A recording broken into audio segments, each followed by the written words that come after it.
estou me dirigindo a você, coordenador pedagógico da escola, e nós vamos conversar um pouquinho sobre questões da avaliação da aprendizagem. Tradicionalmente, eu diria assim, nos últimos 500 anos da educação ocidental, nós praticamos exames escolares.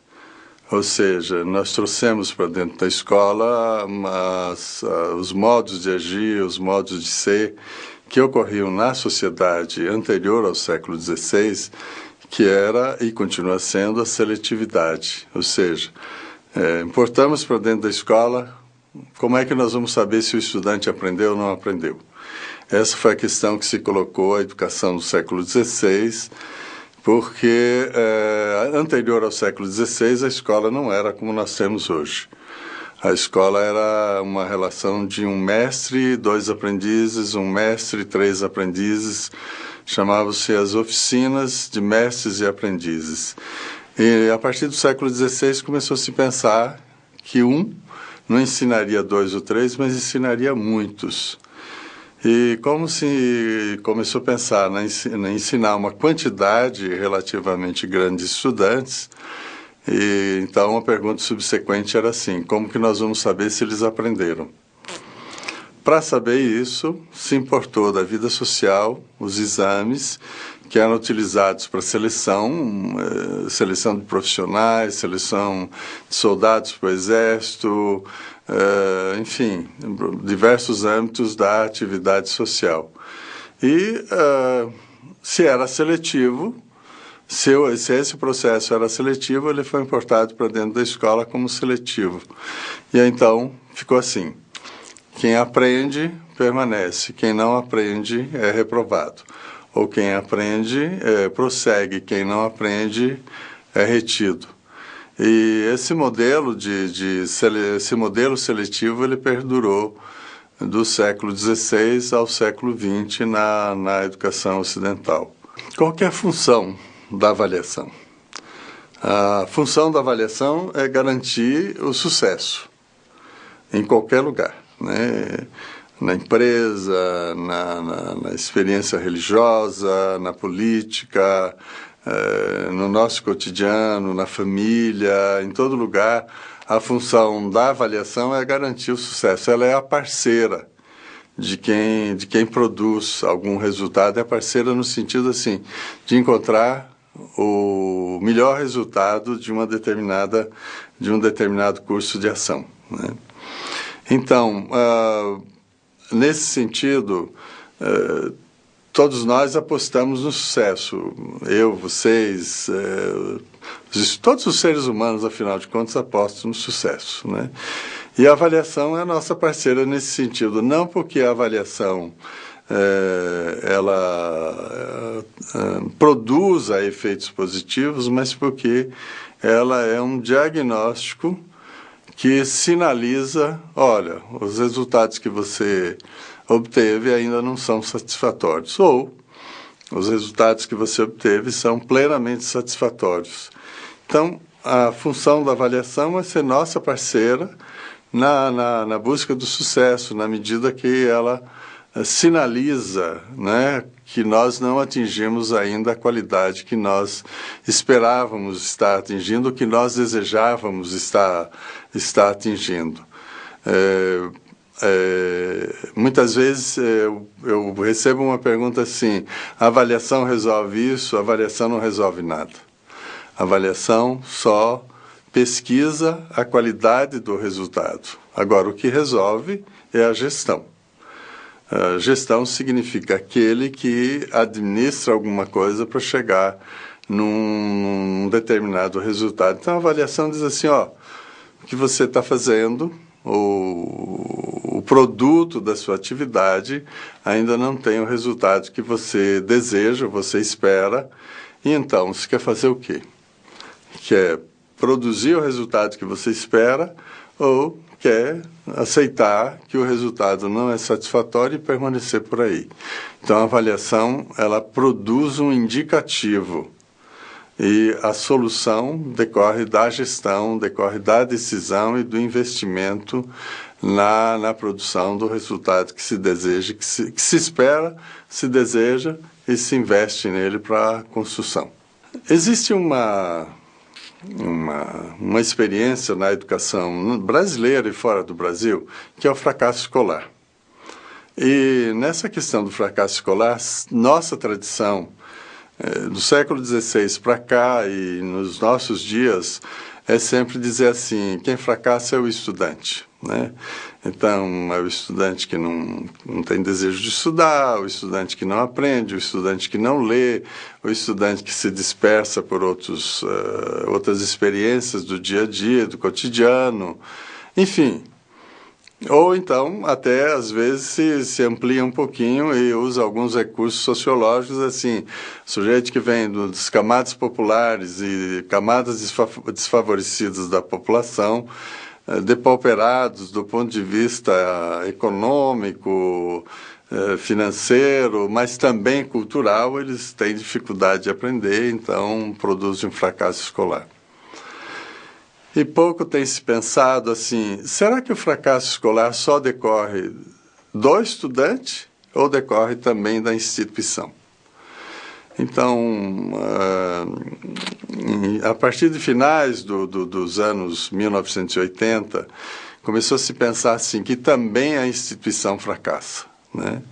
E nesse período, no mundo e no Brasil, começou a se falar da avaliação institucional, ou seja, a instituição fracassa, ou ela pode fracassar. O Exame Nacional de Cursos, já agora dentro do governo Lula, com Cristóvão Buarque como ministro da Educação, foi substituído por um sistema chamado Sistema Nacional de Avaliação do Ensino Superior, dentro do qual tem uma prova chamada ENAD, Exame Nacional do Ensino Superior, né?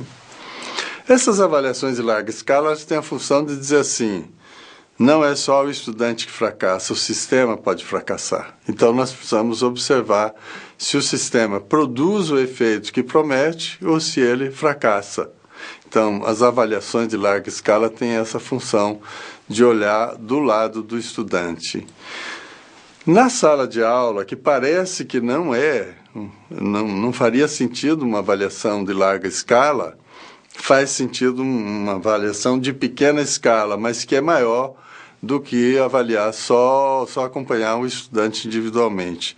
Então, um professor deveria fazer pelo menos uma curva de aproveitamento da aprendizagem dos seus estudantes. E essa curva de aproveitamento revelaria, vamos dizer assim, os efeitos que as suas aulas produzem sobre o grupo, não sobre o estudante individual. Então, vamos dizer assim, a curva é muito simples, não precisa de nenhuma sofisticação estatística. Se eu tenho 50 alunos, quantos desses tiraram nota 1, numa escala de 0 a 10, por exemplo? Quantos tiraram 2, quantos tiraram 3, quantos tiraram 4, 5, 6, 7, 8, 9 e 10. Vamos supor que dos 50 estudantes, 5 tiraram 8, 9 e 10. 45 tiraram 5, 4,5, 4, 3,5, 3, 2,5, 2, etc, etc. O que isso está revelando? Que esse professor, né, ou eu como professor, estou ensinando 5 pessoas e 45 não. Então, uma pequena curva estatística pode demonstrar a fragilidade do meu trabalho, o fracasso do meu trabalho, não é?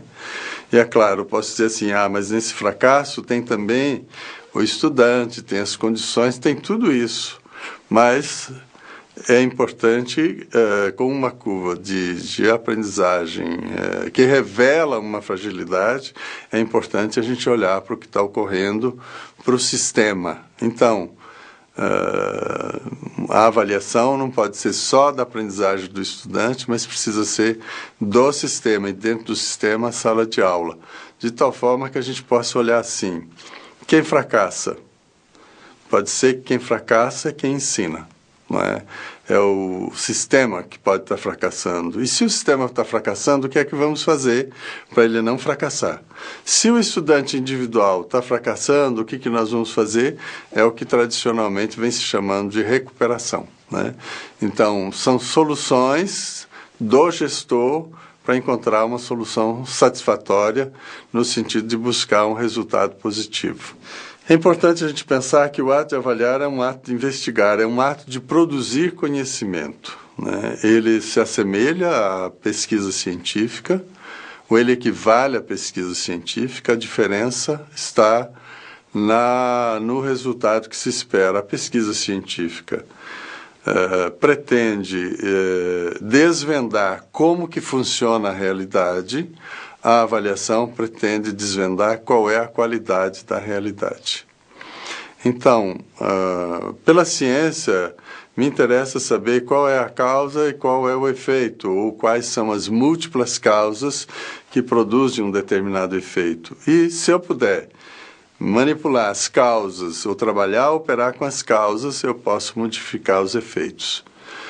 E eu poder trabalhar com as causas é o que nós chamamos hoje de tecnologia. Então, a ciência produz um conhecimento, a tecnologia produz soluções a partir do conhecimento. Vamos fazer um paralelo com a avaliação. A avaliação produz um conhecimento da qualidade do resultado de alguma coisa e, na medida que eu produzo esse conhecimento da qualidade, a tecnologia seria a intervenção. Se o resultado que eu obtenho da minha ação ainda é insatisfatório, a pergunta: o que é que eu vou fazer para ele vir a ser satisfatório?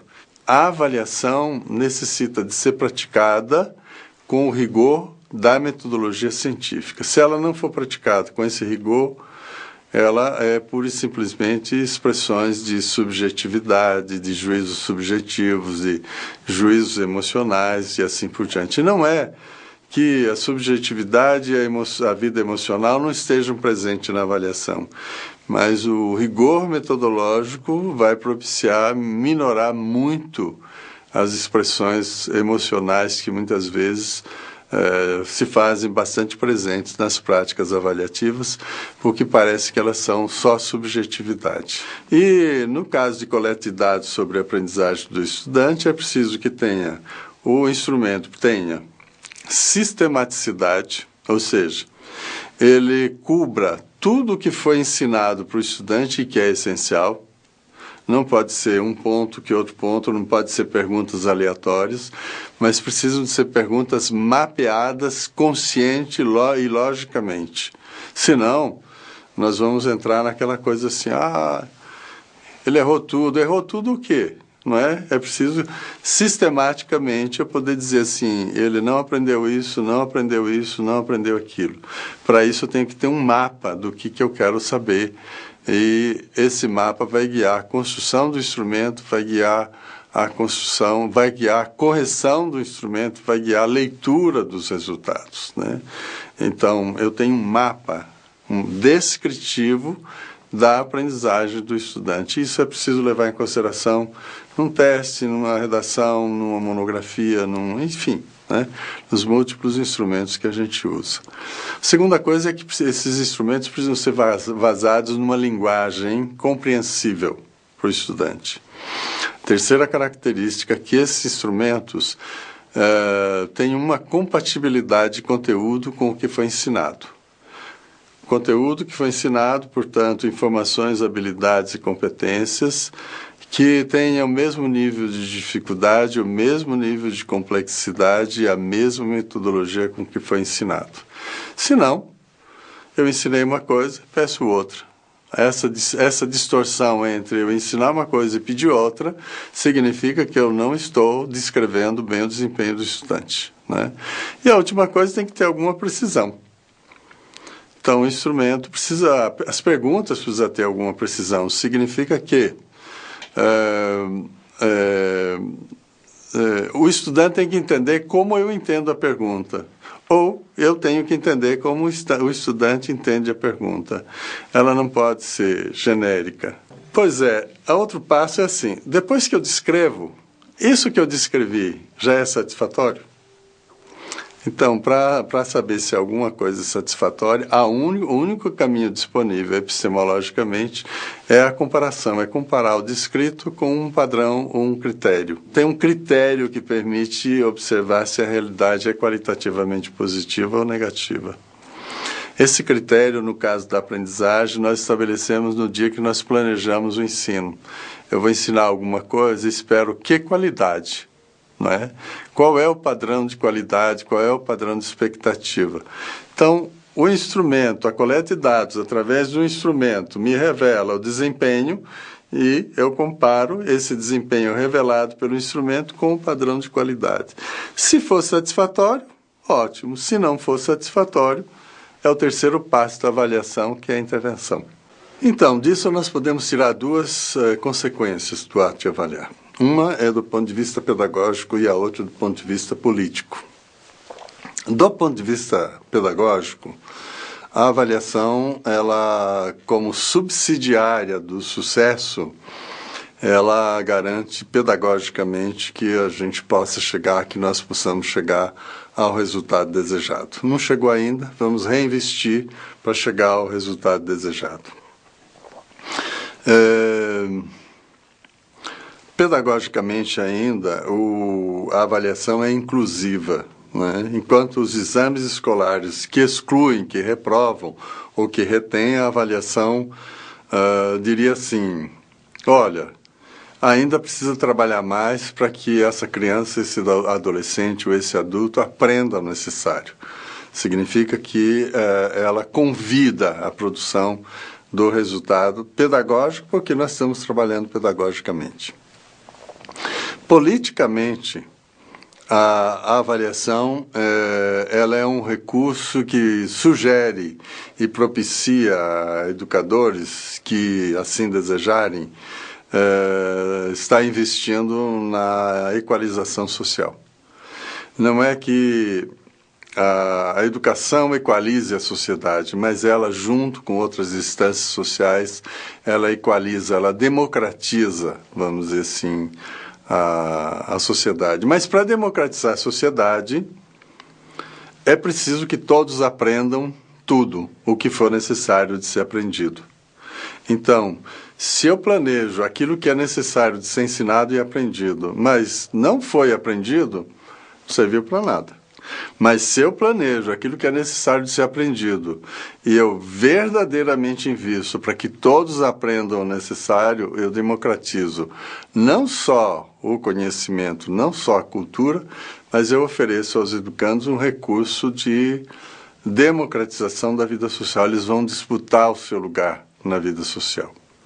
Então, a prática da avaliação da aprendizagem, ela não só tem uma eficiência do ponto de vista da execução do projeto pedagógico, mas ela tem uma consequência política revolucionária fundamental, que é subsidiar a busca do melhor resultado para todos. Portanto, ela tem a ver com a democratização, não só do ensino, mas a democratização da sociedade. E por isso que vale a pena investir nela, né? Eu agradeço essa oportunidade de estar aqui, agradeço a SM, essa oportunidade de estar aqui fazendo esse depoimento e esse contato com um coordenador, os coordenadores das escolas, e que se desdobrarão, acredito, se desdobrarão para os educadores desse país, né?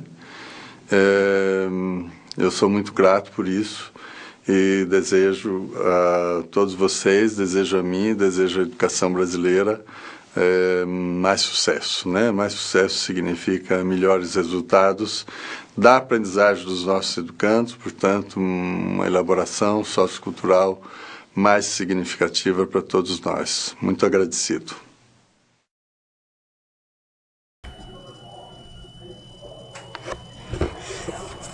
Boa noite. Espero que tenham gostado do vídeo do Cipriano Lucchesi, que trata um pouco sobre a questão da avaliação. Nós vimos no primeiro instante que ele tenta trabalhar a ideia da diferença entre um exame e uma avaliação de verdade. Então, no caso, nós podemos ver o quê? Podemos ver que o que fazemos no nosso dia a dia é muito mais exame pontual do que realmente uma avaliação. Primeiro, para a gente pensar numa avaliação, a gente tem que ligar três situações. A questão da diagnose, a formação realmente do que eu quero e a questão da soma. Traduzindo para a gente possa entender. Diagnose é o seguinte, a gente tem que pensar como aquele sujeito chegou até a gente. culturalmente falando, socialmente falando, academicamente falando.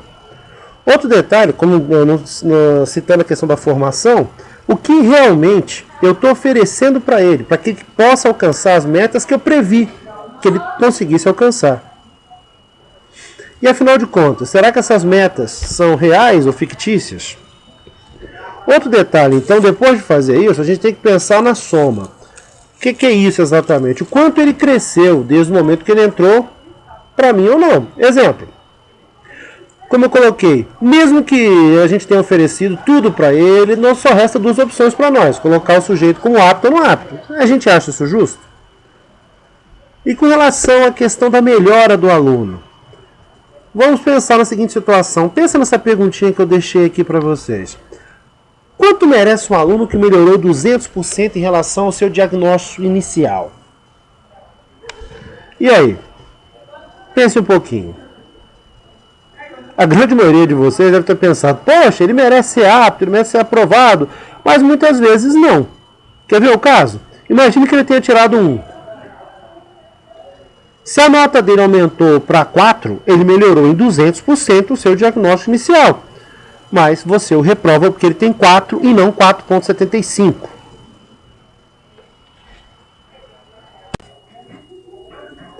Vamos lá, gente. Para descontrair um pouquinho, eu peguei essa charge aqui da Mafalda. Eu adoro a Mafalda, não sei vocês, mas ela é muito interessante.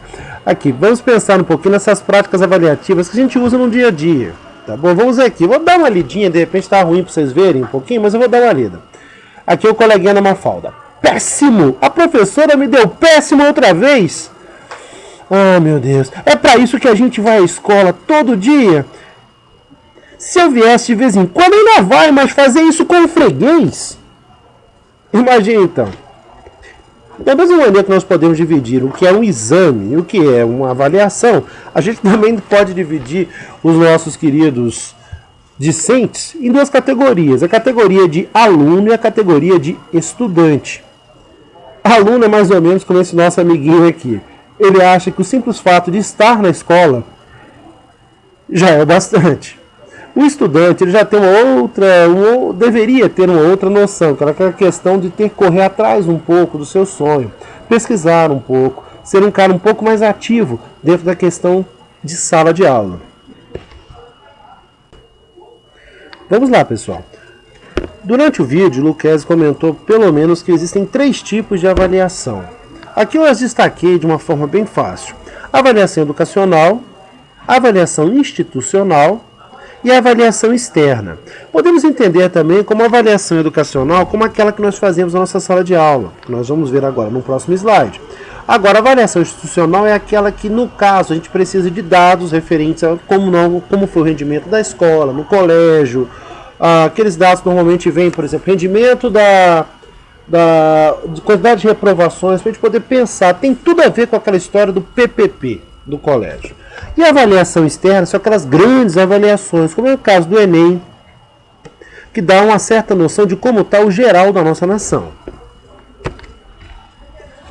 Dentre os tipos de avaliação, então, colocamos a avaliação acadêmica na nossa situação aqui. São os nossos AEMs, nosso CD, nossas feiras. O intuito dessa avaliação é qualificar esse aluno. De alguma forma, nós usamos os conceitos apto e não apto. Por aí, mas nós podemos usar outras situações. Já a avaliação institucional, que nós podemos chamar também de interna, nós pensamos na questão do PPP. Quais mecanismos nós podemos usar no PPP para que essa avaliação realmente aconteça? Pensem nisso, eu preciso da ajuda de vocês, isso tem que estar lá, isso tem que estar modificado, para que todo semestre a gente possa realmente fazer uma reavaliada do semestre anterior, para que a gente possa ter uma condição de mexer, alterar. Será que vale a pena usar 2,5? Temos que mexer talvez na pontuação X ou Y, para poder mexer alterar algumas situações. Na questão da avaliação externa, que ela já trabalha com uma coisa mais ampla, é algo como responsabilidade do Estado mesmo. A gente tem que pensar exatamente como o Estado vai usar esses dados do Enem, como o Estado vai usar os dados de uma Prova Brasil para poder melhorar a situação de uma forma bem geral. Vamos lá então, continuando. Afinal, esse aluno voltado para aqui Tem o aluno que nós desejamos, aquele aluno quase que perfeito, que faça todas as tarefas, seja aquele sujeito mais ou menos parecido com a figura mostrada. Seja autônomo, tenha cidadania, seja solidário, acredite na identidade nacional, seja responsável. Mas nós sabemos que o nosso aluno precisa crescer muito. Nós também precisamos crescer muito para nos encaixarmos numa condição parecida com o que está aqui. A figura aí mostra naquelas professoras pensativas. Mas vamos lá. Afinal de contas, vamos tentar pensar nessa pergunta. O vínculo da aprendizagem versus avaliação deriva do desvínculo da aprovação versus a reprovação? Eu sei que é muito são, né? Mas vamos lá. O que a gente está querendo? O que eu estou querendo instigar em vocês? Será que vale a pena a gente abrir mão da reprovação? Afinal de contas, a avaliação tem que ter um aspecto inclusivo e não exclusivo. Quando a gente reprova, a gente está impedindo que alguns deles alcancem. Tá certo. Às vezes é a minha forma de pensar, mas e com vocês? E o segundo ponto. O processo coletivo de esforço só pode vir de resultados individuais? Pensem nisso aí. Os resultados individuais é que realmente vão dar esse sucesso coletivo?